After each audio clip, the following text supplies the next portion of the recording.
Harry Potter और पारस पत्थर। अध्याय 3, गुमनाम चिट्ठियां। ब्राजीलियन सांप के निकल भागने के कारण हैरी को अब तक की सबसे लंबी सजा मिली। जब उसे अलमारी से बाहर आने की छूट दी गई, तब तक गर्मी की छुट्टियां शुरू हो चुकी थीं। डडली अपना नया वीडियो कैमरा तोड़ चुका था, रिमोट कंट्रोल वाले हवाई जहाज को चकनाचूर कर चुका था और पहली बार रेसिंग बाइक चलाते समय बूढ़ी मिसेस फिग को उस समय टक्कर मार चुका था जब वे बैसाखियों के सहारे प्रिवेट ड्राइव की सड़क पार कर रही थी। हैरी खुश था कि स्कूल बंद हो गया, लेकिन डडली के गैंग से बचने का उसके पास कोई उपाय नहीं था, क्योंकि वे हर रोज घर आ धमकते थे। पियर्स, डेनिस, मेलकम और गॉर्डन सब के सब मोटे और मूर्ख थे, लेकिन चूंकि डडली उनमें सबसे मोटा और सबसे मूर्ख था, इसलिए उनका लीडर वही था। बाकी सभी खुशी खुशी डडली के मनपसंद खेल हैरी का शिकार में शामिल हो जाते थे। इस वजह से हैरी ज्यादातर समय घर से बाहर रहना ही पसंद करता था। यहाँ वहाँ भटकते हुए जब वो छुट्टियों के खत्म होने के बारे में सोचता, तो उसे आशा की हल्की सी किरण नजर आती। जब सितंबर आएगा तो वो हाई स्कूल में जाएगा और जीवन में पहली बार वो डडली के साथ नहीं पढ़ेगा। डडली को वर्नॉन अंकल के पुराने स्कूल स्मेल्टिंग्स में भेजा जा रहा था। पियर्स पॉल्किस भी वहीं जा रहा था। दूसरी तरफ हैरी एक सरकारी स्कूल स्टोनवॉल हाई स्कूल में जाने वाला था, जिसका डडली मजाक उड़ाता रहता था। स्टोनवॉल में पहले दिन बच्चों का सिर टॉयलेट के अंदर डालते हैं, उसने हैरी से कहा। चाहो तो ऊपर आकर उसकी प्रैक्टिस कर लो। नहीं धन्यवाद, हैरी ने कहा। बेचारे टॉयलेट के अंदर तुम्हारे सिर जितनी गंदी चीज पहले कभी नहीं गई होगी, वो बीमार हो जाएगा। इससे पहले कि डडली उसके कहने का मतलब समझ पाता, हैरी ने वहां से दौड़ लगा दी। जुलाई में पेटूनिया आंटी डडली को एक दिन लंदन ले गईं, क्योंकि डडली के लिए स्मेल्टिंग्स की यूनिफॉर्म खरीदनी थी। हैरी को वे मिसेस फिग के यहाँ छोड़ गईं। मिसेस फिग का व्यवहार आज पहले जितना बुरा नहीं था। बाद में हैरी को पता चला कि अपनी पालतू बिल्लियों में से एक के कारण ही वे गिर गई थीं, जिससे उनकी टांग टूट गई और शायद इसीलिए अब मिसेस फिग को बिल्लियों से पहले जितना प्रेम नहीं रहा था। उन्होंने हैरी को टेलीविजन देखने दिया और उसे थोड़ा सा चॉकलेट केक भी दिया, जिसका स्वाद ऐसा था जैसे उसे कई सालों से संभाल कर रखा गया हो। उस शाम डडली ने अपनी नई चमचमाती यूनिफॉर्म में पूरे परिवार के सामने ड्राइंग रूम में परेड की। स्मेल्टिंग्स में पढ़ने वाले लड़के मैरून कलर का लंबा कोट, नारंगी शॉर्ट्स और बोटर्स नाम के स्ट्रॉ हैट पहनते थे। वे एक गांठदार छड़ी भी रखते थे और टीचर की आंख बचाकर उससे एक दूसरे को मारते थे। ऐसा लगता था जैसे बाद के जीवन के लिए ये बहुत अच्छी ट्रेनिंग थी। जब वर्नॉन अंकल ने डडली को नई यूनिफॉर्म में देखा, तो वे भरी आवाज में बोले कि ये उनके जीवन का सबसे गौरवशाली पल है। पेटूनिया आंटी की आंखों में खुशी के आंसू छलक आए और वे कहने लगी, उन्हें यकीन ही नहीं हो रहा कि ये उनका छोटा सा डडली बेटू है, जो इतना बड़ा और सुंदर दिख रहा है। हैरी की बोलने की हिम्मत नहीं हो रही थी। उसे लग रहा था जैसे हंसी रोकने की कोशिश में उसकी 2 पसलियां शायद पहले ही टूट चुकी होंगी। अगली सुबह जब हैरी नाश्ता करने गया, तो किचन में भयानक बदबू भरी हुई थी। ऐसा लग रहा था जैसे बदबू सिंक में रखे लोहे के एक बड़े टब में से आ रही थी। उसने उसमें झांक कर देखा। टब में कुछ गंदे कपड़े भरे हुए थे, जो भूरे रंग के पानी में तैर रहे थे। ये क्या है? उसने पेटूनिया आंटी से पूछा। उसके होंठ जैसे सिले हुए थे, क्योंकि जब भी वो कोई सवाल पूछने की गुस्ताखी करता था, उसके बाद अपने होंठ कसकर बंद कर लेता था। तुम्हारी नई स्कूल यूनिफॉर्म, आंटी ने कहा। हैरी ने एक बार फिर टब में देखा। अच्छा, मुझे नहीं पता था कि इसका इतना गीला होना जरूरी है, हैरी ने कहा। पागल हो क्या? पेटूनिया आंटी ने तमतमाते हुए कहा। मैं तुम्हारे लिए डडली के पुराने कपड़े भूरे रंग में रंग रही हूँ। जब काम पूरा हो जाएगा तो ये यूनिफॉर्म भी बाकी बच्चों जैसी ही दिखेगी। हैरी को इस बारे में संदेह था, लेकिन उसने सोचा कि बहस करने से कोई फायदा नहीं होगा। वो टेबल पर बैठ गया और उसने कोशिश की कि वो इस बारे में ना सोचे कि स्टोनवॉल हाई स्कूल में पहले ही दिन उसका हुलिया कैसा दिखेगा। शायद वैसा जैसे उसने किसी बड़े हाथी की खाल ओढ़ रखी हो। डडली और वर्नॉन अंकल अंदर आए और हैरी की नई यूनिफॉर्म की बदबू के कारण दोनों की ही नाक सिकड़ी हुई थी। वर्नॉन अंकल ने हमेशा की तरह अपना अखबार खोला और डडली अपनी स्मेल्टिंग्स की छड़ी से टेबल पर ठक ठक करने लगा। तभी उन्हें लेटर बॉक्स खुलने की आवाज सुनाई दी और फिर फर्श पर चिट्ठियां गिरने की आवाज आई। डडली, चिट्ठियां लेकर आओ, वर्नॉन अंकल ने अखबार के पीछे से कहा। हैरी से कहो ना। हैरी, चिट्ठियां लाओ। डडली से कहिए ना। डडली, अपनी स्मेल्टिंग्स की छड़ी से चुभाओ। अपने आप को स्मेल्टिंग्स की छड़ी से बचाते हुए हैरी चिट्ठियां लाने चला गया। वहाँ फर्श पर 3 चिट्ठियां पड़ी थी। वर्नॉन अंकल की बहन मार्ज का पोस्ट कार्ड जो आइल ऑफ वाइट पर छुट्टियां मना रही थी, एक भूरा लिफाफा जो शायद कोई बिल था, और एक चिट्ठी हैरी के नाम। हैरी ने चिट्ठी उठाई और उसे गौर से देखा। उसका दिल किसी बड़े रबर बैंड की तरह उछल रहा था। जिंदगी में किसी ने भी कभी भी उसे चिट्ठी नहीं लिखी थी। उसे कौन चिट्ठी लिखता? उसके ना कोई दोस्त थे, ना रिश्तेदार। वो किसी लाइब्रेरी का मेंबर भी नहीं था, इसलिए उसे किताबें लौटाने के बारे में अपमानजनक पत्र भी नहीं मिल सकते थे। बहरहाल उसके सामने एक चिट्ठी थी और पते से साफ जाहिर था कि इसमें गलती की कोई गुंजाइश नहीं थी। लिफाफा मोटा और भारी था और पीले चमड़े के कागज से बना था। उस पर एक भी टिकट नहीं लगा था और उस पर हरी स्याही से जो पता लिखा था वो था मिस्टर एच पॉटर, सीढ़ियों के नीचे वाली अलमारी, 4 प्रिवेट ड्राइव, लिटिल विंगिंग, सरे। लिफाफे को पलटते समय हैरी के हाथ कांपने लगे। उसने देखा कि लिफाफे के पीछे जामुनी रंग की मोम की एक मोहर लगी हुई थी और एक लोगो बना था। लोगो में एक शेर, एक चील, एक बिज्जू और एक सांप थे और बीच में बड़ा सा एच लिखा हुआ था। जल्दी करो लड़के, वर्नॉन अंकल किचन से चीखे। तुम क्या कर रहे हो? कहीं चिट्ठी में रखे बम की जांच तो नहीं करने लगे? इतना कहकर वे अपने मजाक पर खुद ही हंस पड़े। हैरी किचन में वापस आया। वो अब भी अपनी चिट्ठी को घूर रहा था। उसने वर्नॉन अंकल को बिल और पोस्ट कार्ड दे दिए, फिर बैठकर धीरे से अपना पीला लिफाफा खोलने लगा। वर्नॉन अंकल ने बिल वाला लिफाफा खोला, उसे नफरत से पढ़ा और फिर पोस्ट कार्ड पर एक नजर डाली। फिर उन्होंने पेटूनिया आंटी को बताया, मार्ज बीमार है, उसने बासी मछली खा ली थी। अचानक डडली जोर से चिल्लाया, डैड डैड, हैरी के पास कुछ है। हैरी इस समय अपनी चिट्ठी खोलने ही वाला था, जो लिफाफे की तरह ही चमड़े के भारी कागज पर लिखी थी, लेकिन तभी वर्नॉन अंकल ने उसके हाथ से तेजी से चिट्ठी छीन ली। ये मेरी चिट्ठी है, हैरी ने कहा और उसे वापस छीनने की कोशिश की। तुम्हें चिट्ठी कौन लिखेगा? वर्नॉन अंकल ने ताना मारते हुए कहा। उन्होंने एक हाथ से चिट्ठी खोली और उस पर नजर दौड़ाई। जितनी तेजी से ट्रैफिक लाइट्स रंग बदलती हैं, उससे भी ज्यादा तेजी से उनका चेहरा लाल से हरा हो गया।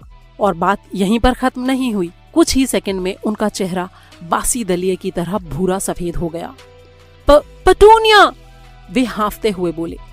डडली चिट्ठी को छीनने की कोशिश कर रहा था ताकि उसे पढ़ सके, लेकिन वर्नॉन अंकल ने चिट्ठी इतनी ऊंची पकड़ रखी थी कि वो उसकी पहुंच से दूर थी।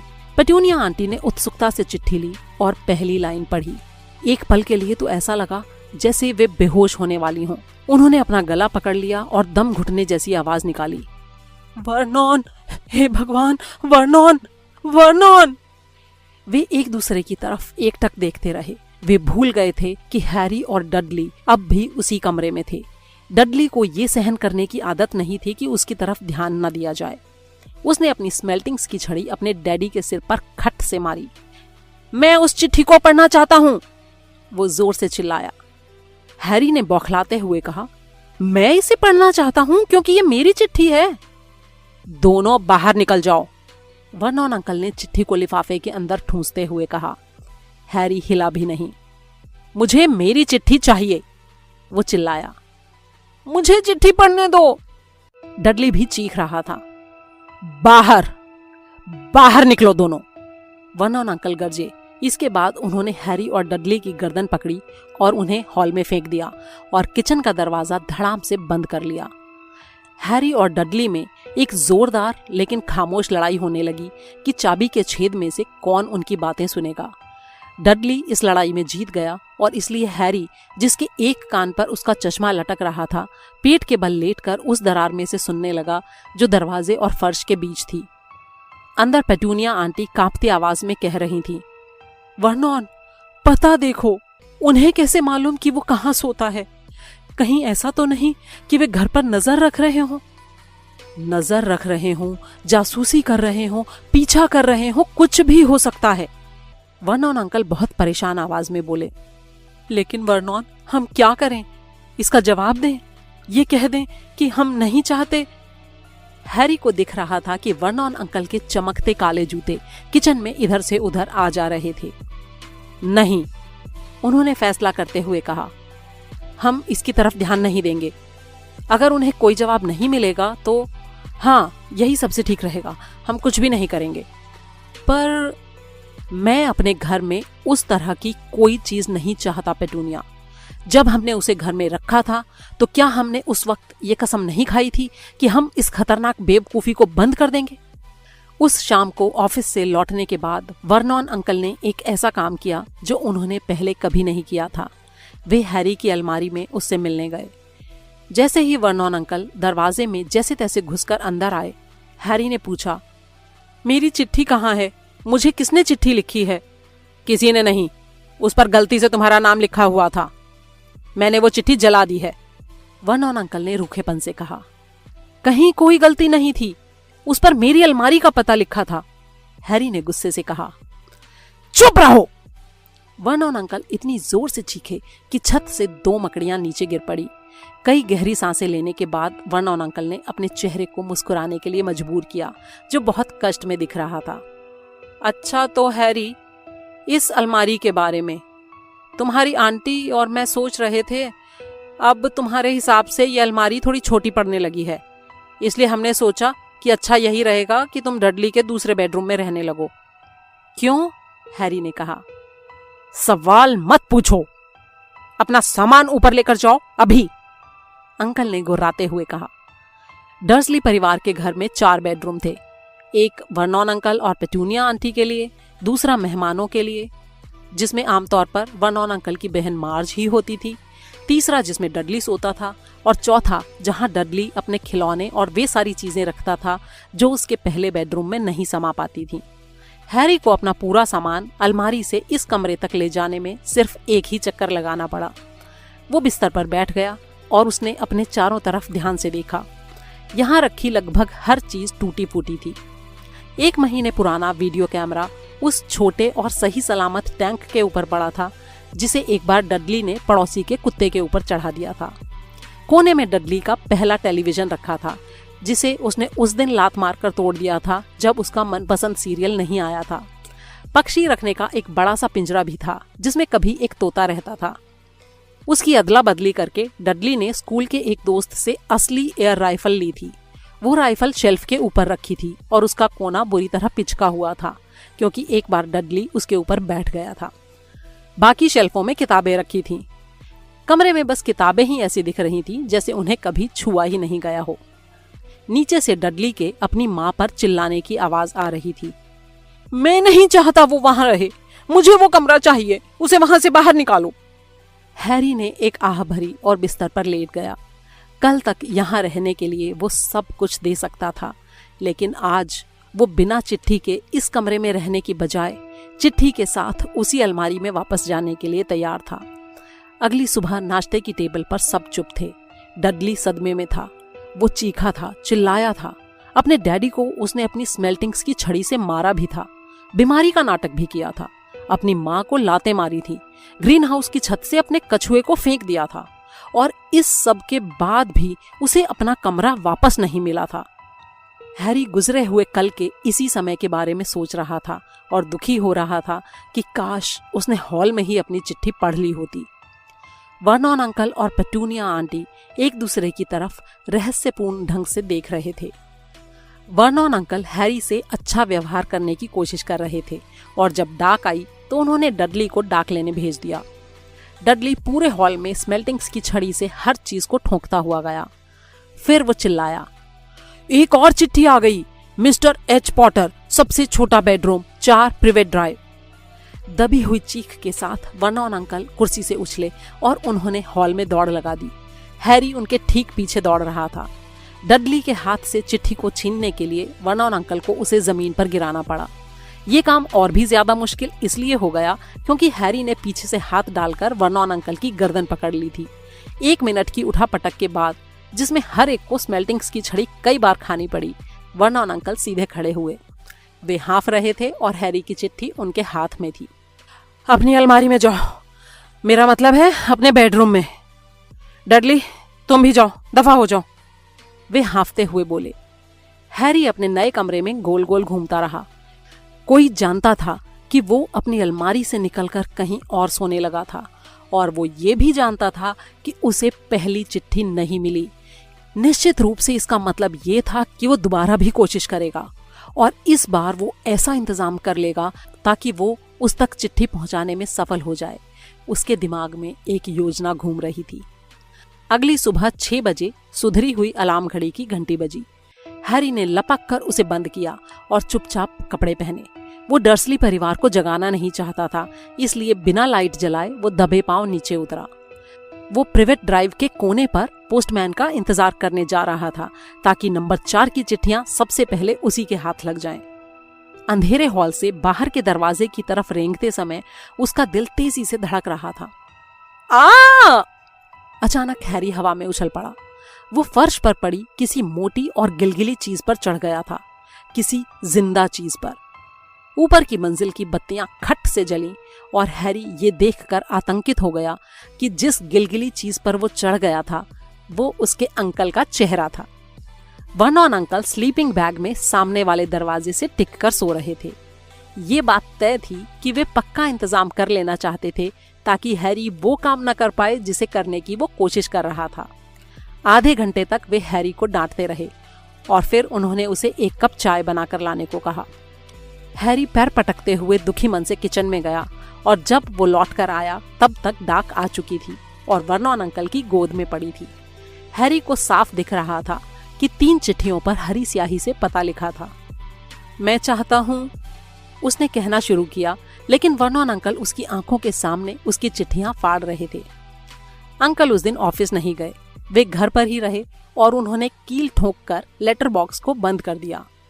देखो, मुंह में कीलें भरी होने के बावजूद वे पेटूनिया आंटी को समझा रहे थे, जब वे लोग चिट्ठियां नहीं पहुंचा पाएंगे तो हार मान लेंगे। वर्नॉन, मुझे नहीं लगता वे इतनी आसानी से हार मान लेंगे। अरे, वे लोग तुम्हारी और मेरी तरह थोड़े ही सोचते हैं, उनके सोचने का ढंग बहुत अजीब होता है, वर्नॉन अंकल ने कहा। और फिर उन्होंने एक कील को फ्रूट केक के उस टुकड़े से ठोकने की कोशिश की जो पेटूनिया आंटी उनके खाने के लिए लाई थी। शुक्रवार को हैरी के नाम की 12 चिट्ठियां आ गईं। जब चिट्ठियां लेटर बॉक्स में से अंदर नहीं घुस पाईं, तो उन्हें दरवाजे के नीचे से सरकाकर अंदर डाला गया। कुछ चिट्ठियों को किनारे की दरारों से और कुछ को तो नीचे वाले बाथरूम के रोशनदान से अंदर डाला गया। वर्नॉन अंकल उस दिन भी घर पर ही रहे। सारी चिट्ठियों को जलाने के बाद उन्होंने हथौड़ी और कीलें उठाकर अगले और पिछले दरवाजों की सारी दरारें बंद कर दी। अब कोई अंदर तो क्या, बाहर भी नहीं जा सकता था। काम करते करते वे टिप्टो थ्रू द ट्यूलिप्स गाना गुनगुना रहे थे और जरा जरा सी आवाज पर चौंक जाते थे। शनिवार को स्थिति नियंत्रण से बाहर होने लगी। हैरी के नाम की 24 चिट्ठियां घर के अंदर घुस आईं, जो 2 दर्जन अंडों के भीतर एक एक करके मोड़ी और छुपाई गई थीं। उनका दूध वाला बहुत परेशान दिख रहा था जब उसने ये अंडे ड्राइंग रूम की खिड़की से पेटूनिया आंटी को दिए। वर्नॉन अंकल गुस्से से पागल होकर पोस्ट ऑफिस और डेयरी में फोन लगा रहे थे ताकि उन्हें कोई सही आदमी मिल जाए जिससे वे इसकी शिकायत कर सकें। इस बीच पेटूनिया आंटी ने अपनी मिक्सी में वे चिट्ठियां पीस डाली। डडली ने हैरानी से हैरी की तरफ देखा और पूछा, आखिर दुनिया में ऐसा कौन है जो तुमसे कुछ कहने के लिए इतना बेचैन हो रहा है। रविवार की सुबह नाश्ते की टेबल पर वर्नॉन अंकल थके हुए और थोड़े बीमार से दिख रहे थे, लेकिन बहुत खुश थे। उन्होंने अखबार पर जैम लगाते हुए उन्हें खुशी खुशी याद दिलाया, संडे को पोस्ट नहीं आती, आज कोई बेहुदा चिट्ठी नहीं आ सकती। जब वे बोल ही रहे थे तभी किचन की चिमनी से कोई चीज सरसराती हुई नीचे आई और उनके सिर के पिछले हिस्से पर चटाक से पड़ी। अगले ही पल अंगीठी से 30 या 40 चिट्ठियां गोलियों की तरह बरसने लगीं। बाकी सभी ने अपने सिर झुका लिए, लेकिन हैरी चिट्ठी पकड़ने के लिए हवा में उछला। बाहर जाओ, बाहर जाओ। वर्नॉन अंकल ने हैरी को कमर से पकड़ा और बाहर हॉल में फेंक दिया। जब पेटूनिया आंटी और डडली अपने चेहरों पर हाथ रखकर बाहर निकल गए तो वर्नॉन अंकल ने दरवाजा धड़ाम से बंद कर दिया। दरवाजा बंद होने के बाद भी बाहर से वे सुन सकते थे कि चिट्ठियां अब भी कमरे में तैरती हुई घूम रही थीं और दीवारों और फर्श से टकरा रही थीं। बहुत हो गया, वर्नॉन अंकल ने कहा। वे शांत लहजे में बोलने की कोशिश कर रहे थे, लेकिन बोलते समय वे अपनी मूंछ के बाल लगातार उखाड़ते जा रहे थे। 5 मिनट में तुम सब चलने के लिए तैयार हो जाओ, हम लोग यहाँ से दूर जा रहे हैं। सिर्फ कुछ कपड़े पैक कर लो और कोई बहस नहीं होगी। अपनी आधी मूंछ के बिना वे इतने खतरनाक दिख रहे थे कि उनसे बहस करने की किसी की हिम्मत नहीं हुई।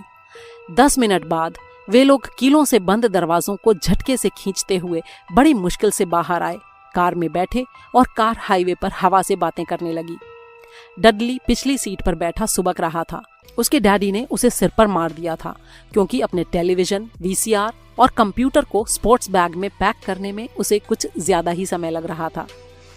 उनकी कार चलती रही और चलती रही और चलती रही, यहाँ तक कि पेटूनिया आंटी भी ये पूछने में डर रही थी कि वे आखिर जा कहाँ रहे थे। बीच बीच में वर्नॉन अंकल झटके से गाड़ी को मोड़ लेते थे और कुछ समय तक विपरीत दिशा में कार चलाने लगते थे। जब वे झटके से गाड़ी को यू टर्न करते थे तो ये शब्द बुदबुदाते थे, पीछा करने वालों अब क्या करोगे। पूरा दिन ऐसे ही बीत गया, लेकिन वे खाने पीने के लिए कहीं नहीं रुके। रात तक डडली दुखी होकर चिंघाड़ने लगा। उसकी जिंदगी में इतना बुरा दिन पहले कभी नहीं गुजरा था। वो भूखा था। उसके 5 मनपसंद टेलीविजन सीरियल छूट गए थे। यही नहीं, आज से पहले वो कभी भी अपने कंप्यूटर पर किसी दुश्मन को मारे बिना इतने समय तक कभी नहीं रहा था। आखिरकार वर्नॉन अंकल एक गंदे से होटल के सामने रुके जो एक बड़े शहर के बाहरी हिस्से में था। डडली और हैरी एक ही कमरे में सोए जिसमें डबल बेड था और सीलन भरी गंदी चादरें थी। डडली खर्राटे भरने लगा, लेकिन हैरी जागता रहा। वो खिड़की की चौखट पर बैठकर नीचे से गुजरती हुई कारों की रोशनियां देख रहा था और सोच रहा था। अगले दिन नाश्ते में उन्होंने बासी कॉर्नफ्लेक्स और ठंडे डिब्बा बंद टमाटर के साथ टोस्ट खाए। अभी नाश्ता खत्म हुआ ही था कि होटल की मालकिन उनकी टेबल के पास आई। माफ कीजिए, लेकिन क्या आप में से किसी का नाम मिस्टर एच पॉटर है? मेरे पास रिसेप्शन में इस तरह की लगभग 100 चिट्ठियां रखी हैं। उसने एक चिट्ठी दिखाई ताकि वे हरी स्याही में लिखा पता पढ़ सकें। मिस्टर एच पॉटर, कमरा नंबर 17, रेलव्यू होटल, कोकवर्थ। हैरी ने चिट्ठी को झपटना चाहा, लेकिन वर्नॉन अंकल ने उसके बढ़े हुए हाथ को हटाकर एक तरफ कर दिया। मालकिन उन्हें घूर रही थी। मैं उन्हें ले लेता हूँ, वर्नॉन अंकल बोले और जल्दी से खड़े होकर वे उसके पीछे पीछे डाइनिंग रूम से बाहर चले गए। डियर, क्या ये बेहतर नहीं होगा कि हम घर लौट चलें? पेटूनिया आंटी ने कई घंटे बाद डरते डरते सुझाव दिया, लेकिन ऐसा लगा जैसे वर्नॉन अंकल ने उनकी बात सुनी ही नहीं थी। वर्नॉन अंकल क्या चाहते थे ये उनमें से कोई नहीं जानता था। वर्नॉन अंकल उन्हें कार से जंगल के बीचों बीच ले गए। वहां कार से बाहर निकले, चारों तरफ देखा, अपना सिर हिलाया, दोबारा कार में बैठे और एक बार फिर चल पड़े। यही उसके बाद हाल ही में जुते एक खेत के बीच, एक झूला पुल के बीचों बीच और एक बहुमंजिला कार पार्किंग के बीच भी यही हुआ। डैडी पागल हो गए हैं, है ना? डडली ने पेटूनिया आंटी से देर शाम को ढीली आवाज में पूछा। वर्नॉन अंकल कार को समुद्र के किनारे पार्क करके और उन सभी को उसके अंदर लॉक करके कहीं चले गए थे। तभी बारिश होने लगी। बड़ी बड़ी बूंदें कार की छत पर शोर मचाने लगी। डडली झींक रहा था। आज सोमवार है, वो अपनी माँ से बोला। द ग्रेट हम्बर्टो आज रात आने वाला है। मैं किसी ऐसी जगह पर ठहरना चाहता हूं जहां टेलीविजन हो। सोमवार? ये सुनकर हैरी को कुछ याद आया। अगर आज सोमवार था और टेलीविजन के कारण डडली से सप्ताह के दिनों के बारे में आमतौर पर कोई गलती नहीं हो सकती थी, तो कल यानी मंगलवार को हैरी का 11वां जन्मदिन है। जाहिर है उसके बर्थडे खास खुशी के मौके नहीं होते थे। पिछले साल डर्सली परिवार ने उसे कोट टांगने वाला एक हैंगर गिफ्ट दिया था और वर्नॉन अंकल के एक जोड़ी पुराने मोजे भी। लेकिन फिर भी कोई रोज रोज तो 11 साल का नहीं होता है ना। वर्नॉन अंकल वापस लौट आए थे और अब वे मुस्कुरा रहे थे। उनके हाथ में एक लंबा पतला पैकेट था और जब पेटूनिया आंटी ने उनसे पूछा कि वे क्या खरीद कर लाए हैं तो उन्होंने कोई जवाब नहीं दिया। बिल्कुल सही जगह मिल गई है, चलो आ जाओ, सब बाहर निकल आओ, उन्होंने कहा। कार के बाहर बहुत ठंडक थी। वर्नॉन अंकल समुद्र के काफी भीतर एक बड़ी चट्टान की तरफ इशारा कर रहे थे। चट्टान के ऊपर एक छोटी सी झोपड़ी बनी थी, जिससे बुरी झोपड़ी की आप कल्पना भी नहीं कर सकते। एक बात तो तय थी, वहां डडली को कोई टेलीविजन नहीं मिलने वाला था। आज रात के लिए तूफान की भविष्यवाणी की गई है। वर्नॉन अंकल ने खुशी से दमकते हुए और ताली बजाते हुए कहा, और इस भले आदमी ने मेहरबानी करके हमें अपनी नाव उधार दे दी है। बिना दांतों वाला एक बूढ़ा आदमी धीमी गति से चलते हुए उनके पास आया। थोड़ी कुटिल मुस्कान के साथ उसने एक पुरानी नाव की तरफ इशारा किया जो नीचे स्लेटी भूरे पानी में हिचकोले खा रही थी। खाने पीने का थोड़ा सामान मैंने ले लिया है, अब सब लोग नाव पर चढ़ जाओ, वर्नॉन अंकल बोले। नाव में उनकी कुल्फी जमने लगी। समुद्र की बर्फीली बौछार और बारिश उनके गले से नीचे उतर रही थी और ठंडी हवा चेहरे पर कोड़े बरसा रही थी। ऐसा लग रहा था जैसे घंटों बाद वे उस चट्टान तक पहुंचे जहां से वर्नॉन अंकल फिसलते और लड़खड़ाते हुए उन्हें उस टूटी फूटी झोपड़ी तक ले गए। अंदर की हालत बहुत ही भयानक थी। समुद्री शैवाल की बुरी बदबू आ रही थी। लकड़ी की दीवारों के बीच मोटी मोटी दरारों से हवा सीटी बजाती हुई अंदर आ रही थी और अंगीठी सीलन भरी और खाली थी। झोपड़ी में सिर्फ 2 ही कमरे थे।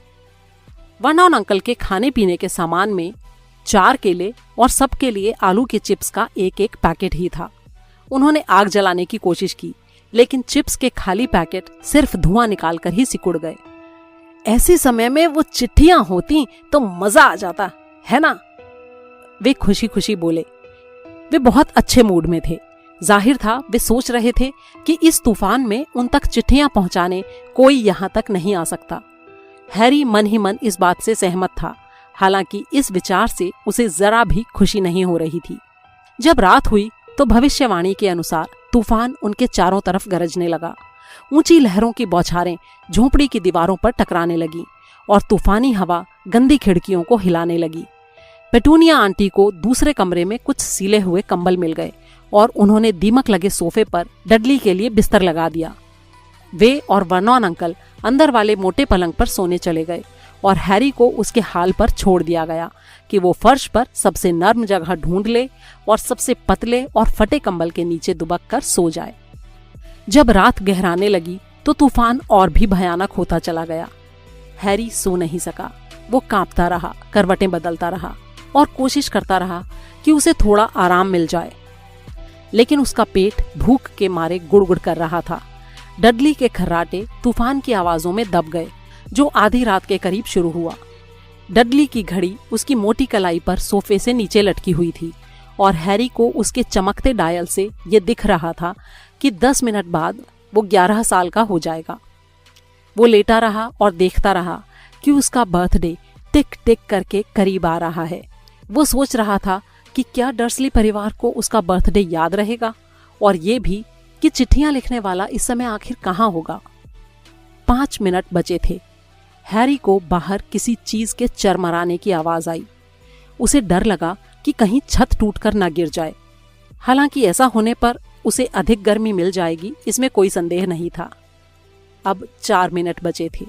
शायद प्रिवेट ड्राइव के घर में अब तक इतनी सारी चिट्ठियां इकट्ठी हो गई होंगी कि जब वे वापस लौटेंगे तो किसी तरह शायद वो एक चिट्ठी चुराने में सफल हो जाए। 3 मिनट बचे थे।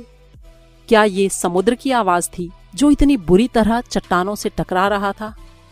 अब 2 मिनट बचे थे। ये अजीब सी चटकने की आवाज कैसी थी? क्या कोई चट्टान समुद्र में गिर रही थी? 1 मिनट बचा और फिर वो 11 साल का हो जाएगा। 30 सेकंड, 20, 10, 9। शायद उसे डडली को उठा देना चाहिए, सिर्फ उसे चिढ़ाने के लिए। 3, 2, 1, भड़ाम! पूरी झोपड़ी अचानक जैसे हिल गई। हैरी उठकर सीधा बैठ गया और दरवाजे को घूरने लगा। कोई बाहर खड़ा था और अंदर आने के लिए दरवाजा खटखटा रहा था। अध्याय 4, चाबियों का रखवाला। भड़ाम! किसी ने दोबारा दरवाजा खटखटाया। डडली चौंक कर जाग गया। ये बम कहां फट गया? ये बम कहां फट गया? उसने मूर्खों की तरह पूछा। तभी उनके पीछे एक धमाका हुआ और वर्नॉन अंकल कमरे में फिसलते हुए आए। उनके हाथ में राइफल थी। अब सबको पता चल गया कि उस लंबे पतले पैकेट में क्या था जो वे खरीद कर लाए थे। कौन है? वे चिल्लाए। मैं तुम्हें चेतावनी दे रहा हूँ, मेरे पास बंदूक है। कुछ पल खामोशी रही, फिर धड़ाक! दरवाजे को इतनी ताकत से धक्का दिया गया कि उसके कब्जे उखड़ गए और जब दरवाजा जमीन पर गिरा तो उसकी आवाज ने कानों के पर्दे हिला दिए। दरवाजे की चौखट पर एक भीमकाय आदमी खड़ा था। लंबे खिचड़ी बालों और जंगली उलझी दाढ़ी की वजह से उसका चेहरा लगभग पूरी तरह से छुप गया था, लेकिन उसकी आंखें काले बीटल की तरह उसके बालों के बीच में से चमक रही थी। भीमकाय आदमी को झोपड़ी में घुसने के लिए अपने शरीर को सिकोड़ना पड़ा और अंदर आते समय वो झुक गया ताकि उसका सिर छत से न टकरा जाए। उसने झुककर दरवाजा उठाया और बड़ी आसानी से उसे दोबारा चौखट में लगा दिया। बाहर से आ रही तूफान की आवाज अब थोड़ी कम हो गई। वो मुड़कर उन लोगों को देखने लगा। कोई एक कप चाय पिलाएगा? सफर आसान नहीं था। उसने सोफे की तरफ कदम बढ़ाए जहां डडली दहशत के मारे जमा बैठा था। मोटे थुलथुल, दूर हट, अजनबी ने कहा। डडली ने चू चू जैसी आवाज निकाली और अपनी माँ के पीछे छुपने के लिए दौड़ लगा दी, जो डरी और सहमी हुई वर्नोन अंकल के पीछे दुबकी हुई थी। और ये रहा हैरी, भीमकाय आदमी ने कहा। हैरी ने उस खूंखार जंगली धुंधले चेहरे को देखा। भीमकाय आदमी की बीटल जैसी चमकती आंखें मुस्कुरा रही थी। हैरी, हमने तुम्हें तब से नहीं देखा जब तुम बहुत छोटे थे, भीमकाय आदमी ने कहा। तुम काफी हद तक अपने डैडी की तरह दिखते हो, लेकिन तुम्हारी आंखें बिल्कुल तुम्हारी मम्मी जैसी हैं। वर्नोन अंकल के मुंह से एक अजीब सी खरखराती आवाज निकली। मैं कह देता हूँ, आप तत्काल यहाँ से चले जाएं सर, उन्होंने कहा। आप जबरदस्ती अंदर घुस आए हैं और आपको ऐसा नहीं करना चाहिए। अपना मुंह बंद रखो, डर्सली डरपोक कहीं के, भीमकाय आदमी ने कहा। उसने सोफे के पिछले हिस्से की तरफ हाथ बढ़ाया। वर्नोन अंकल के हाथ से बंदूक छीनकर उसे इतनी आसानी से मोड़ दिया जैसे वो रबर की बनी हो, और फिर उसे कमरे के कोने में फेंक दिया। वर्नोन अंकल ने एक और अजीब सी आवाज निकाली, जैसे किसी चूहे पर पैर रख दिया गया हो। भीमकाय आदमी ने डर्सली परिवार की तरफ पीठ करते हुए कहा, हैप्पी बर्थडे हैरी, हम तुम्हारे लिए कुछ लाए हैं। शायद रास्ते में कहीं हम इसके ऊपर बैठ गए होंगे, पर लगता है इसका स्वाद अच्छा ही होगा। अपने काले ओवरकोट की अंदर वाली जेब से उसने थोड़ा दबा हुआ एक पैकेट निकाला। हैरी ने कांपते हाथों से उसे खोला। अंदर एक बड़ा चिपचिपा चॉकलेट केक था, जिस पर हरी चाशनी से लिखा था, हैप्पी बर्थडे हैरी। हैरी ने भीमकाय आदमी की तरफ देखा। वो कहना चाहता था धन्यवाद, लेकिन ये शब्द मुंह तक आते आते गुम हो गया और उसके मुंह से धन्यवाद के बजाय निकला, आप कौन हैं? भीमकाय आदमी हंसा। सही बात है, हमने अपना परिचय नहीं दिया है। हम हैं रूबियस हैग्रिड, हॉगवर्ट्स की चाबियों और मैदान के रखवाले। फिर उसने अपना विशालकाय हाथ बढ़ाया और हाथ मिलाते समय हैरी की बाह को हिलाकर रख दिया। तो चाय के बारे में तुम्हारा क्या ख्याल है? उसने अपने दोनों हाथ मलते हुए कहा। वैसे अगर तुम्हारे पास कोई ज्यादा जोरदार चीज हो तो हम उसके लिए भी मना नहीं करेंगे। उसकी नजर खाली अंगीठी पर पड़ी जिसमें सिकुड़े हुए चिप्स के पैकेट पड़े थे और उसने नाक भौं सिकोड़ी। फिर वो अंगीठी पर झुका। वे लोग ये नहीं देख पाए कि उसने क्या किया, लेकिन जब एक पल बाद वो वहाँ से हटा तो वहाँ पर आग की तेज लपटें धधक रही थीं। आग की वजह से सीली झोपड़ी में लहराती हुई रोशनी भर गई और हैरी को ऐसा महसूस हुआ जैसे वो गर्म पानी के टब में बैठ गया हो। भीमकाय आदमी एक बार फिर सोफे पर बैठ गया, जो उसके वजन से दबा जा रहा था। फिर वो अपने कोट की जेबों से ढेर सारा सामान निकालने लगा। तांबे की केतली, कबाब का एक दबा हुआ पैकेट, पोकर, चाय की पतीली, लकड़ी के कई मग और एक गहरे रंग की बोतल, जिसमें से उसने चाय बनाने से पहले एक घूंट पिया। जल्दी ही भुन रहे कबाबों की आवाज और खुशबू झोपड़ी में भर गई। जब वो भीमकाय आदमी अपना काम कर रहा था तो सब चुपचाप रहे, लेकिन जब उसने 6 मोटे रसदार हल्के भुने कबाब पोकर से बाहर निकाले तो डडली थोड़ा छटपटाया। वर्नोन अंकल ने तेजी से कहा, डडली, उसकी दी कोई चीज मत छूना। भीमकाय आदमी ने ठहाका लगाया। तुम्हारे मोटे थुलथुल बेटे को और मोटा करने की कोई जरूरत नहीं है डर्सली, चिंता मत करो। उसने कबाब हैरी को दिए, जो इतना भूखा था कि उसे लगा जैसे उसने इतनी अच्छी चीज पहले कभी नहीं खाई थी। पर अब भी वो अपनी आंखें भीमकाय आदमी पर से हटा नहीं पा रहा था। आखिरकार जब किसी ने भी कुछ नहीं बताया तो उसने कहा, माफ कीजिए, परंतु मैं अब भी सचमुच नहीं जानता कि आप कौन हैं। भीमकाय आदमी ने चाय का एक घूंट लिया और हथेली के पिछले हिस्से से अपना मुंह पोंछा। हमें हैग्रिड कहो, उसने कहा। सभी हमें इसी नाम से बुलाते हैं। और जैसा कि हम पहले ही बता चुके हैं, हम हॉगवर्ट्स में चाबियों के रखवाले हैं। वैसे तुम हॉगवर्ट्स के बारे में तो सब कुछ जानते ही होंगे। नहीं तो, हैरी बोला। हैग्रिड को जैसे सांप सूंघ गया। सॉरी, हैरी ने तत्काल कहा। सॉरी? हैग्रिड गरजा और डर्सली परिवार को घूरने लगा, जो छायाओं के पीछे छुप गए। सॉरी तुम्हें नहीं, उन्हें कहना चाहिए। हम जानते थे कि तुम्हें चिट्ठियां नहीं मिल रही थीं, परंतु हमने ये कभी नहीं सोचा था कि तुमने हॉगवर्ट्स का नाम भी नहीं सुना होगा। कसम से, क्या तुमने कभी नहीं सोचा कि तुम्हारे मम्मी और डैडी ने ये सब कहाँ सीखा? क्या सीखा? हैरी ने पूछा। क्या सीखा? हैग्रिड गरजा। जरा 1 मिनट रुको। वो उछलकर खड़ा हो गया। हैग्रिड गुस्से में पूरी झोपड़ी के आकार का लग रहा था। डर्सली परिवार दीवार से चिपक कर दुबका खड़ा था। क्या इसका ये मतलब है कि ये बच्चा किसी भी चीज के बारे में कुछ भी नहीं जानता? वो डर्सली पति पत्नी की तरफ देखकर गुर्राया। हैरी को लगा कि बात हद से आगे बढ़ गई थी। वो स्कूल जाता था और उसके नंबर भी बुरे नहीं थे। मैं कुछ चीजें जानता हूँ, उसने कहा। देखिए, मैं गणित वगैरह अच्छे से कर सकता हूँ। परंतु हैग्रिड ने अपना हाथ हवा में लहराया और कहा, मेरा मतलब है हमारी दुनिया के बारे में, तुम्हारी दुनिया के बारे में। हमारी और तुम्हारी दुनिया, तुम्हारे मम्मी डैडी की दुनिया। कौन सी दुनिया? ऐसा लग रहा था जैसे हैग्रिड किसी बम की तरह बस फटने ही वाला था। डर्सली! वो जोर से गरजा।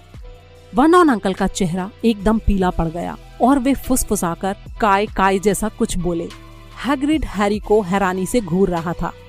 परंतु तुम्हें अपने मम्मी डैडी के बारे में पता होना चाहिए, उसने कहा। हमारा मतलब है वे लोग मशहूर हैं, तुम भी मशहूर हो। क्या? मेरे मम्मी डैडी मशहूर हैं? क्या सचमुच? तुम्हें नहीं पता? हैग्रिड ने अपने बालों में उंगलियां फिराई और हक्का बक्का होकर हैरी को घूरने लगा। अंत में उसने पूछा, तुम्हें सचमुच नहीं पता कि तुम क्या हो? वर्नॉन अंकल की आवाज अचानक वापस लौट आई। रुक जाइए, उन्होंने आदेश दिया। यहीं पर रुक जाइए सर। मैं आपको मना करता हूँ कि आप इस लड़के को कुछ भी नहीं बताएंगे। वर्नॉन डर्सली से ज्यादा बहादुर आदमी भी हैग्रिड की गुस्से भरी निगाह से दहल जाता। जब हैग्रिड बोला तो उसका हर शब्द गुस्से के मारे थरथरा रहा था। तुमने उसे कभी नहीं बताया कि उस चिट्ठी में क्या था जो डंबलडोर उसके लिए छोड़ गए थे? हम वहीं थे। हमने अपनी आंखों से डंबलडोर को चिट्ठी छोड़ते देखा था। डर्सली, तुमने इतने सालों तक उससे ये बात छुपा कर रखी। कौन सी बात छुपा कर रखी? हैरी ने उत्सुकता से पूछा। ठहर जाइए, मैं आपको मना कर रहा हूँ। आतंकित होकर वर्नॉन अंकल चीखे। पेटूनिया आंटी ने घबरा कर सिसकारी भरी। तुम दोनों भाड़ में जाओ और जाकर अपना सिर धुनो, हैग्रिड ने कहा। फिर वो हैरी की तरफ पलटा और उससे मीठे स्वर में बोला, तुम एक जादूगर हो हैरी। झोंपड़ी के अंदर खामोशी थी। सिर्फ समुद्र और सीटी बजाती हवा की आवाजें सुनाई दे रही थीं। मैं क्या हूँ? हैरी ने तेज तेज सांस लेते हुए कहा। जादूगर, और क्या? हैग्रिड ने कहा और सोफे पर एक बार फिर बैठ गया, जो उसके बोझ से दबकर कराहता हुआ थोड़ा और नीचे धंस गया। और हम कहते हैं तुम बहुत अच्छे जादूगर हो, बस तुम्हें कुछ साल तक सीखने की जरूरत है। तुम जिन मम्मी डैडी के बेटे हो उनका बेटा और क्या हो सकता है। और हमें लगता है अब समय आ चुका है कि तुम अपनी चिट्ठी पढ़ लो।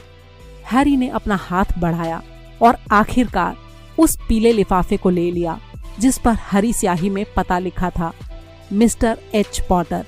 फर्श, चट्टान पर बनी झोपड़ी, समुद्र। उसने चिट्ठी बाहर निकाली और पढ़ने लगा। हॉगवर्ट्स जादूगरी और तंत्र का विद्यालय। Headmaster Albus Dumbledore. Order of Merlin, first class, grand sorcerer, chief warlock, supreme mugwump, international confederation of wizards. Dear mister Potter, हमें आपको सूचित करते हुए खुशी हो रही है कि आपको हॉगवर्ट्स जादूगरी और तंत्र के विद्यालय के लिए स्वीकार कर लिया गया है। आवश्यक किताबों और उपकरणों की सूची साथ में लगी है। स्कूल 1 सितंबर से शुरू होगा। हम 31 जुलाई तक आपके उल्लू का इंतजार करेंगे। आपकी Minerva McGonagall, deputy headmistress. Harry के दिमाग में पटाखों की तरह कई सवाल फूट रहे थे और वो ये फैसला नहीं कर पा रहा था कि पहले कौन सा सवाल पूछे। कुछ मिनट बाद वो अटक अटक कर बोला, वे मेरे उल्लू का इंतजार करेंगे, इसका क्या मतलब है? तूफान की आंख, इससे मुझे याद आया, हैग्रिड ने कहा, और उसने अपने माथे पर इतनी जोर से हाथ मारा कि उससे कोई घोड़ा गाड़ी पलट सकती थी। इसके बाद उसने अपने ओवरकोट के अंदर की दूसरी जेब से एक उल्लू निकाला, एक असली जिंदा थोड़ा परेशान दिख रहा उल्लू, एक लंबी कलम और चमड़े का एक कागज भी। अपने दांतों में जीभ दबाकर उसने चिट्ठी लिखी जिसे हैरी दूसरी तरफ से पढ़ सकता था। डियर मिस्टर डंबलडोर, हैरी को उसकी चिट्ठी दे दी है। हम कल उसका सामान खरीदने के लिए उसे ले जा रहे हैं। मौसम भयानक है, आशा है आप सकुशल होंगे, हैग्रिड। फिर हैग्रिड ने चिट्ठी मोड़ी और उसे उल्लू को पकड़ा दिया, जिसने उसे अपनी चोंच में दबा लिया। इसके बाद हैग्रिड दरवाजे तक गया और उल्लू को तूफान में बाहर उछाल दिया। फिर वो वापस आया और बैठ गया, जैसे ये करना उतना ही सामान्य हो जैसे फोन पर बात करना। हैरी को ध्यान आया कि उसका मुंह खुला हुआ है और उसने उसे तत्काल बंद कर लिया। हम कहाँ थे? हैग्रिड ने कहा, लेकिन उसी समय वर्नॉन अंकल आग की रोशनी में आगे आए। उनका चेहरा राख जैसा था, लेकिन वे बहुत नाराज लग रहे थे। वो नहीं जाएगा, उन्होंने कहा। हैग्रिड घुरघुराया और बोला, हम देखना चाहेंगे कि तुम जैसा बड़ा मगलू उसे कैसे रोकता है। क्या? हैरी ने दिलचस्पी से पूछा। मगलू, हैग्रिड ने कहा, जो जादू नहीं जानता वो मगलू। हम लोग जादू न जानने वाले लोगों को इसी नाम से पुकारते हैं, और ये तुम्हारा दुर्भाग्य है कि तुम दुनिया के सबसे बड़े मगलू परिवार में बड़े हुए हो। जब हमने इसे रखा था तो कसम खाई थी कि हम ये बकवास यहीं बंद कर देंगे, वर्नॉन अंकल ने कहा। हमने कसम खाई थी कि हम उसके अंदर से सारे कचरे को बाहर निकाल देंगे। जादूगर। आपको पता था? हैरी ने कहा, आपको पता था मैं जादूगर हूँ? पता था, पेटूनिया आंटी अचानक चीखी। हाँ, पता था, बिल्कुल पता था। तुम जादूगर कैसे नहीं होते? क्योंकि मेरी पागल बहन भी तो यही थी। उसे भी इसी तरह की चिट्ठी मिली थी और वो इसी स्कूल में चली गई। छुट्टियों में जब वो घर आती थी तो उसकी जेब में मेंढक के बच्चे भरे रहते थे और वो चाय के कप को चूहे में बदलती रहती थी। मैं ही अकेली ऐसी थी जो उसकी असलियत जानती थी। वो पागल हो गई थी, लेकिन मेरे मम्मी डैडी तो खुशी से फूले नहीं समा रहे थे। अरे नहीं, हमारी लिली तो ये थी, हमारी लिली तो वो थी। उन लोगों को बड़ा गर्व था कि उनके घर में एक जादूगरनी थी। वे एक लंबी सांस लेने के लिए रुकी और फिर से बोलने लगी। ऐसा लग रहा था जैसे वे कई सालों से ये भड़ास निकालना चाहती थीं। फिर वहाँ उसे स्कूल में पॉटर मिला और दोनों ने शादी कर ली। फिर तुम पैदा हुए और जाहिर है मैं जानती थी कि तुम भी उन्हीं की तरह के बनोगे, उतने ही अजीब, उतने ही पागल। और फिर एक धमाके में उन लोगों की जान चली गई और तुम हमारे पल्ले पड़ गए। हैरी का चेहरा बिल्कुल सफेद पड़ गया था। जैसे ही उसकी बोलने की शक्ति वापस आई, उसने कहा, धमाके में? आपने तो मुझे बताया था कि वे लोग कार एक्सीडेंट में मरे थे। Car accident? हैग्रिड दहाड़ा। वो इतने गुस्से से कूदा कि डर्सली परिवार अपने कोने में और पीछे खिसक गया। लिली और जेम्स पॉटर कार एक्सीडेंट में कैसे मर सकते थे? ये बकवास है, सरासर झूठ है। हैरी पॉटर अपनी खुद की कहानी नहीं जानता, जबकि हमारी दुनिया का हर बच्चा उसका नाम जानता है। लेकिन क्यों? क्या हुआ क्या था? हैरी ने जल्दी से पूछा। हैग्रिड के चेहरे से गुस्सा गायब हो गया। वो अचानक चिंतित दिखाई देने लगा। हमें इस बात की बिल्कुल उम्मीद नहीं थी, उसने धीमी और परेशान आवाज में कहा। जब डंबलडोर ने हमसे कहा था कि तुम्हें लाने में दिक्कत हो सकती है, तो हमें ये अंदाजा नहीं था कि तुम्हें कुछ भी पता नहीं होगा। वैसे हैरी, हमें नहीं मालूम कि तुम्हें सारी बात बताने के लिए हम सही आदमी हैं या नहीं, लेकिन किसी न किसी को तो बताना ही पड़ेगा। बिना ये सब जाने तुम हॉगवर्ट्स कैसे जा सकते हो? उसने डर्सली की तरफ नफरत से देखा। तो अच्छा ये होगा कि तुम उतना जान लो जितना हम तुम्हें बता सकते हैं, लेकिन ध्यान रखना, हम तुम्हें सब कुछ नहीं बता सकते। ये एक बहुत बड़ा रहस्य है। हम तुम्हें सिर्फ कुछ बातें ही बता सकते हैं। इतना कहकर वो बैठ गया और कुछ पल तक आग को देखते रहने के बाद उसने कहा, हमें लगता है कि बात शुरू होती है उस जादूगर से जिसका नाम था, लेकिन यकीन नहीं होता कि तुम उसका नाम भी नहीं जानते, जबकि हमारी दुनिया में हर कोई उसका नाम जानता है। कौन? देखो, अगर हमारा बस चलता तो हम उसका नाम कभी नहीं लेते। कोई भी उसका नाम लेना पसंद नहीं करता। लेकिन क्यों? तूफान की आंख, हैरी, लोग अब भी डरे हुए हैं। हे भगवान, इस बात को समझाना कितना मुश्किल है। देखो, वो एक ऐसा जादूगर था जो गलत रास्ते पर चला गया और इस गलत रास्ते पर वो बहुत आगे पहुंच गया। इससे भी बुरा, बुरे से भी बुरा। उसका नाम था। हैग्रिड ने मुंह खोला लेकिन शब्द बाहर नहीं निकले। आप लिखकर बता दें, हैरी ने सुझाव दिया। नहीं, हमें उसके नाम की स्पेलिंग नहीं आती। अच्छा ठीक है, वोल्डेमॉर्ट। कहते कहते हैग्रिड की कंपकपी छूट गई। अब दोबारा हमसे उसका नाम मत कहलवाना। बहरहाल ये जादूगर आज से करीब 20 साल पहले दूसरे जादूगरों को अपने दल में शामिल कर रहा था। कई जादूगर उसके दल में चले गए। कुछ तो डरे हुए थे, कुछ उसकी ताकत में थोड़ा हिस्सा चाहते थे, क्योंकि वो अपने आप को सचमुच ताकतवर बना चुका था। बहुत बुरे दिन थे हैरी। कोई नहीं जानता था कि किस पर भरोसा करें और किस पर नहीं। अजनबी जादूगरों और जादूगरनियों से दोस्ती करने की हिम्मत नहीं होती थी। भयानक घटनाएं होने लगीं। वो सिंहासन की तरफ बढ़ रहा था। जाहिर है कुछ लोग उसके खिलाफ लड़े और उसने उन्हें मार डाला, भयानक तरीके से। हॉगवर्ट्स ही इकलौती ऐसी जगह थी जहां उसका खतरा नहीं था। हमें लगता है कि डंबलडोर ही अकेले ऐसे जादूगर थे जिनसे तुम जानते हो कौन डरता था। स्कूल पर कब्जा जमाने की उसकी हिम्मत नहीं थी, कम से कम उस समय तो नहीं थी। अब जहां तक हम जानते हैं, तुम्हारे मम्मी डैडी बहुत अच्छे जादूगर थे। अपने स्कूल के दिनों में वे हॉगवर्ट्स में हेड बॉय और हेड गर्ल थे।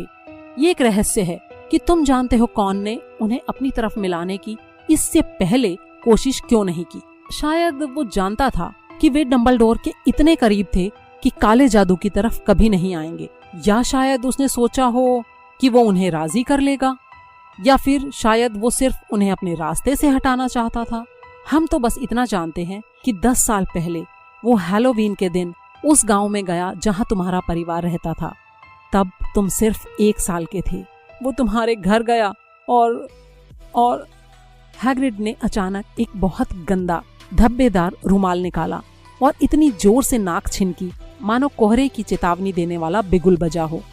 सॉरी, लेकिन ये बहुत दुख भरी कहानी है, उसने कहा। हम तुम्हारे मम्मी डैडी को जानते थे और उनसे अच्छे लोग दुनिया में नहीं मिल सकते। खैर, तुम जानते हो कौन ने उन्हें मार डाला, और दरअसल हैरानी की बात यह है कि उसने तुम्हें भी मारने की कोशिश की। हमें लगता है वो तुम्हारे खानदान को पूरी तरह से खत्म कर देना चाहता था, या शायद उसे तब तक दूसरों की जान लेने में मजा आने लगा था, लेकिन वो ऐसा नहीं कर सका। कभी तुमने सोचा कि तुम्हारे माथे पर ये अजीब सा निशान कैसे आया? ये कोई मामूली खरोंच नहीं है हैरी। ऐसा घाव तब होता है जब कोई शैतान किसी को शक्तिशाली और बुरा श्राप देता है। तुम्हारे मम्मी डैडी और घर को तो उसने पहले ही मिटा दिया था, लेकिन उसका जादू तुम पर नहीं चल पाया हैरी, और इसीलिए तुम मशहूर हो। उसने जिन लोगों को मारने का फैसला किया उनमें से एक भी जिंदा नहीं बचा, कोई भी नहीं, सिवाय तुम्हारे। और उसने अपने जमाने के बड़े बड़े जादूगरों को मार डाला था। मैकिनॉन्स, बॉन्स, प्रिवेट्स। तुम तो छोटे से बच्चे थे और फिर भी तुम जिंदा बच गए। हैरी के दिमाग में बहुत दर्दनाक विचार आ रहे थे। जब हैग्रिड की कहानी खत्म हुई तो एक बार फिर हैरी ने हरी रोशनी की चकाचौंध देखी, और इस बार उसे वो पहले से ज्यादा साफ दिखाई दी। अब उसे कुछ और भी याद आया। जीवन में पहली बार एक तेज, भावहीन, क्रूर हंसी। हैग्रिड उसे दुख भरी निगाहों से देख रहा था। तबाह हो चुके घर में से तुम्हें हम खुद निकाल कर लाए थे डंबलडोर के कहने पर, फिर हम तुम्हें इन लोगों के पास लाए। बकवास बहुत हो चुकी, अचानक वर्नॉन अंकल ने कहा। हैरी उछल पड़ा। वो बिल्कुल भूल ही गया था कि डर्सली परिवार भी वहां मौजूद था। निश्चित रूप से ऐसे लग रहा था जिसे वर्नॉन अंकल की हिम्मत वापस लौट आई थी। वे हैग्रिड को खा जाने वाली नजरों से देख रहे थे और उनकी मुट्ठियां तनी हुई थीं। अब कान खोलकर सुन लो लड़के, उन्होंने गुस्से से कहा। मैं मानता हूं कि तुम थोड़े अजीब हो, लेकिन शायद इतने अजीब भी नहीं कि जमकर पिटाई करने से तुम्हारा इलाज न हो सके। और जहां तक तुम्हारे माता पिता के बारे में कही गई बातों का सवाल है, तो ये सच है कि वो जादूगर थे। मैं इस बात से इनकार नहीं करता, पर मुझे लगता है कि दुनिया उनके बिना ज्यादा अच्छी तरह चल रही है। उन्हें वही मिला जो उन्हें मिलना चाहिए था। इन जादूगरों से घुलने मिलने का यही नतीजा होता है। मुझे ऐसी ही उम्मीद थी। हमेशा जानता था कि उनका अंत बुरा ही होगा। परंतु उसी पल हैग्रिड सोफे से उछला और उसने अपने कोट के अंदर से एक टूटी फूटी गुलाबी छतरी निकाली। इसे वर्नोन अंकल पर तलवार की तरह तानते हुए उसने कहा, हम तुम्हें चेतावनी दे रहे हैं डर्सली, आगे एक शब्द भी कहा तो। दाढ़ी वाले भीमकाय आदमी के हाथ में छतरी की नोक भाले की तरह दिख रही थी। घायल होने के खतरे को देखते हुए वर्नोन अंकल की हिम्मत एक बार फिर जवाब दे गई। वे दीवार से पूरी तरह टिक गए और खामोश हो गए। अब ठीक है, हैग्रिड ने कहा, जो गहरी सांस लेते हुए एक बार फिर सोफे पर बैठ गया और इस बार सोफा इतना धंस गया कि फर्श से जा लगा। इस बीच हैरी को बहुत से सवाल पूछने थे, सैकड़ों सवाल। परंतु मेरा मतलब है तुम जानते हो कौन, उसका क्या हुआ? अच्छा सवाल पूछा हैरी। वो गायब हो गया, खत्म हो गया, उसी रात को जिस रात को उसने तुम्हें मारने की कोशिश की थी, और इस वजह से तुम और भी मशहूर हो गए। यही तो सबसे बड़ा रहस्य है। देखो, वो दिनों दिन ज्यादा ताकतवर होता जा रहा था, फिर वो क्यों चला गया? कुछ लोग कहते हैं कि वो मर गया। हमें लगता है ये बेकार की बात है। हमें नहीं लगता कि उसमें इतनी इंसानियत थी कि वो मर जाता। कुछ लोग कहते हैं कि वो अब भी कहीं पर है और अपना समय काट रहा है, परंतु हमें इस पर भी विश्वास नहीं है। जो लोग उसकी तरफ थे वो अब हमारी तरफ लौट आए हैं। कुछ तो जैसे लंबे समय तक बेहोश रहने के बाद होश में आए। अगर वो वापस आ रहा होता तो हमें नहीं लगता कि ये लोग लौटकर हमारी तरफ आ सकते थे। हम में से ज्यादातर लोगों का मानना है कि वो अब भी कहीं पर है, लेकिन उसकी शक्तियाँ चली गई हैं। वो इतना कमजोर हो गया है कि अब कुछ नहीं कर सकता, क्योंकि तुम्हारे पास कोई ऐसी चीज थी हैरी जिसने उसे खत्म कर दिया। उस रात को ऐसा कुछ हुआ था जिसकी उसे कतई उम्मीद नहीं थी। हम नहीं जानते कि वो क्या था, कोई भी नहीं जानता, लेकिन तुम्हारे अंदर ऐसी कोई चीज थी जिसने उसकी गिल्लियां बिखेर दी। हैग्रिड की आंखों में हैरी के प्रति प्रेम और सम्मान का भाव झलक रहा था, परंतु हैरी खुशी और गर्व अनुभव करने के बजाय सोच रहा था कि कहीं ना कहीं कोई भयानक गलती हुई है। जादूगर, और वो ये कैसे संभव था? जिंदगी भर वो डडली से मार खाता रहा, पेटूनिया आंटी और वर्नोन अंकल की दहशत में रहा। अगर वो सचमुच जादूगर होता तो जब वे लोग उसे अलमारी में बंद करते थे तो वे मस्सेदार मेंढक क्यों नहीं बन जाते थे? अगर उसने कभी दुनिया के सबसे बड़े जादूगर को पछाड़ दिया था तो फिर डडली उसे हमेशा फुटबॉल की तरह किक कैसे मारता रहता था? हैग्रिड, उसने धीमे से कहा, मुझे लगता है आपको कोई गलत फहमी हुई है। मुझे नहीं लगता कि मैं जादूगर हो सकता हूँ। उसे ये देखकर हैरानी हुई कि हैग्रिड उसकी इस बात पर हंस रहा था। जादूगर नहीं हो? अच्छा ये बताओ, जब तुम कभी नाराज होते हो या डरते हो तो क्या तुम्हारे साथ कोई अजीब घटनाएं नहीं हुई? हैरी ने आग की तरफ देखा। अगर इस तरह से सोचा जाए तो हर वो अजीब चीज जिससे उसके अंकल आंटी उससे बुरी तरह नाराज हुए थे तब हुई थी जब हैरी या तो डरा हुआ था या फिर गुस्से में था। जब डडली का गैंग उसका पीछा कर रहा था तो न जाने कैसे वो उन लोगों की पहुंच से दूर चला गया था। जब वो बेहुदा कटिंग के बाद स्कूल जाने से डर रहा था तो उसके बाल अपने आप बढ़ गए थे। और आखिरी बार जब डडली ने उसे मारा था तो क्या उसने बदला नहीं ले लिया था? हालांकि उसे ये पता भी नहीं था कि वो ऐसा कर रहा था। क्या उसने उस पर सांप नहीं छोड़ दिया था? हैरी ने हैग्रिड की तरफ मुस्कुराते हुए देखा और हैग्रिड पहले से ही उसे देखकर मुस्कान बिखेर रहा था। देखा, हैग्रिड ने कहा, हैरी पॉटर जादूगर कैसे नहीं है? तुम जरा ठहरो तो सही, तुम हॉगवर्ट्स में मशहूर हो जाओगे। परंतु वर्नोन अंकल बिना लड़े हार मानने वालों में से नहीं थे। मैंने तुम्हें पहले ही बता दिया है कि वो नहीं जाएगा, उन्होंने फुफकारते हुए कहा। वो स्टोनवॉल हाई स्कूल में पढ़ने जा रहा है और इसके लिए उसे हमारा एहसान मानना चाहिए। मैंने वे चिट्ठियां पढ़ी हैं और उसे बहुत सी वाहियात चीजें चाहिए, जादू मंत्र की किताबें, जादुई छड़ी, और अगर वो जाना चाहता है तो तुम्हारे जैसा बड़ा मगलू भी उसे नहीं रोक सकता। हैग्रिड गुर्राया। लिली और जेम्स पॉटर का बेटा और हॉगवर्ट्स ना जाए? तुम पागल हो गए हो। उसका नाम तो वहाँ उसी दिन से लिखा हुआ है जब वो पैदा हुआ था। वो दुनिया में जादूगरी और तंत्र के सबसे अच्छे स्कूल में जाएगा। 7 साल वहाँ रहने के बाद वो खुद को पहचान नहीं पाएगा। वो अपनी तरह के बच्चों के साथ रहेगा जो यहाँ से बहुत अच्छा रहेगा, और वो हॉगवर्ट्स के महानतम हेडमास्टर एल्बस डंबलडोर की देखरेख में जादू सीखेगा। इसे जादू के करतब सिखाने के लिए मैं किसी सन की बुड्ढे को पैसे नहीं देने वाला हूँ, वर्नॉन अंकल चीखे। परंतु अब उन्होंने हद पार कर ली थी। हैग्रिड ने अपनी छतरी उठाई, उसे सिर के ऊपर घुमाया और गरजती आवाज में कहा, कभी भी हमारे सामने एल्बस डंबलडोर की बेइज्जती मत करना। हवा में झूलती छतरी को खट से नीचे लाते हुए उसने उसकी नोक डडली की तरफ कर दी। एक जामुनी रोशनी चमकी, पटाखे जैसी आवाज हुई, एक तेज चीख सुनाई दी और अगले ही पल डडली अपनी जगह नाचने लगा। उसके हाथ अपने मोटे पुट्ठों पर थे और वो दर्द से बिलबिला रहा था। जब सबने उसकी तरफ पीठ की तो हैरी ने देखा कि उसकी पैंट के छेद में से सुअर की मुड़ी घुंघराली पूंछ बाहर लटक रही थी। वर्नॉन अंकल दहाड़े। पेटूनिया आंटी और डडली को दूसरे कमरे के अंदर धकेलते हुए उन्होंने हैग्रिड को आखिरी बार दहशत भरी निगाहों से देखा और अंदर घुसने के बाद दरवाजा धड़ाम से बंद कर लिया। हैग्रिड ने अपनी छतरी की तरफ देखा और अपनी दाढ़ी थपथपाई। हमें अपना आपा नहीं खोना चाहिए था, उसने अफसोस से कहा, परंतु ये वैसे भी पूरी तरह नहीं हो पाया। हम उसे सुअर बनाना चाहते थे, परंतु हमें लगता है वो पहले से ही इतना सुअर जैसा था कि उसमें ज्यादा कुछ बदला नहीं जा सकता था। उसने अपनी घनी भौहों के नीचे से हैरी को कनखियों से देखा। वैसे अच्छा रहेगा अगर तुम हॉगवर्ट्स में ये बात किसी को ना बताओ, उसने कहा। सच कहें तो हमें जादू करने की मनाही है। हमें थोड़ा बहुत जादू करने की छूट दी गई थी ताकि हम तुम्हारा पीछा कर सकें और तुम तक चिट्ठियां पहुंचा सकें। ये भी एक कारण था जिसकी वजह से हम ये काम करने के लिए इतने उतावले थे। आपको जादू करने की इजाजत क्यों नहीं है? हैरी ने उत्सुकता से पूछा। वो ऐसा है, सच तो ये है कि कभी हम भी हॉगवर्ट्स में थे, परंतु हमें वहां से निकाल दिया गया। हमारे तीसरे साल में उन्होंने हमारी जादुई छड़ी के 2 टुकड़े कर दिए, लेकिन डंबलडोर ने हमें वहां पर रखवाले के रूप में रहने दिया। डंबलडोर महान है।